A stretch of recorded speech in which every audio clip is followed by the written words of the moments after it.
Halo was a big deal back in 2001 for a lot of different reasons. One of which was that it was really the flagship title for Microsoft's first console, the Xbox. And that was the first console that had been launched in America by an American corporation in a decade.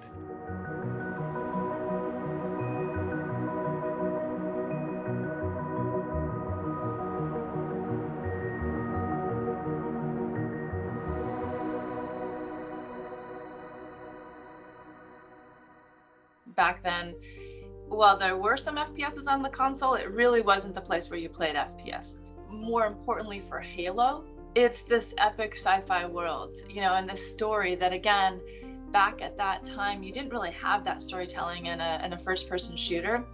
And I think that suspension of disbelief jumping in the first time you saw that Halo and really feeling like it was this epic sci-fi world, even though it had boundaries. There was an immediate reaction from other publishers and other developers who saw Halo and said, wow, they nailed it.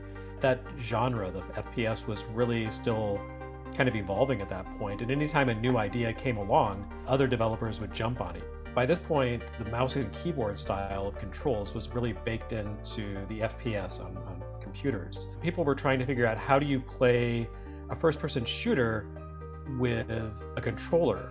And it helped that Microsoft had this really great FPS-friendly controller. It had dual analog sticks, and it had lots of really easy, accessible buttons.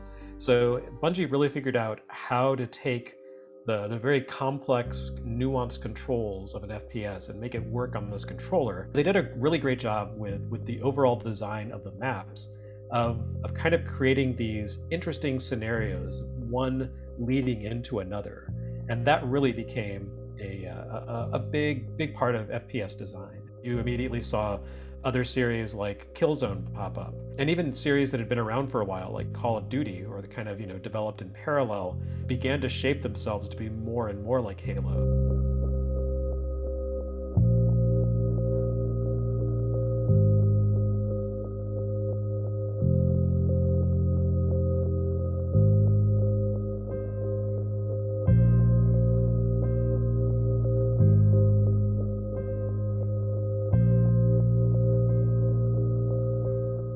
All this is new for us, so it gave us a time to step back and think about, how do we want to show up and how do we think differently with different platforms? How do we meet users where they're at? And so when we thought of multiplayer and PC, it gave us a chance to really dive in and explore and learn about free-to-play. Ultimately, as we move forward, the device doesn't really matter. For us, it's a service of subscription where how do we give people all the games they want, whenever they want, wherever they want.